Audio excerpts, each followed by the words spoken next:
స్థితిలోని అక్కడ ఉంచాలని, ఆ పరలోక రాజ్యంలో తన మహిమ రాజ్యంలో నేను ఉంచాలని దేవుడు ఈరోజు నేను ఒక ఎక్కడో మరి పనికిరాని నిన్ను దేవుడు ఏర్పాటు చేసుకుంటూ ఉన్నాడు. హల్లెలూయా.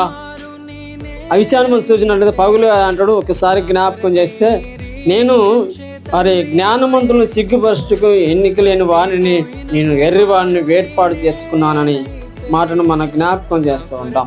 అదే చూసినట్టే 1 కొరింథీ 1:25-26 వచనంలో మనం ఆ మాటను మనం జ్ఞాపకం చేస్తున్నాం.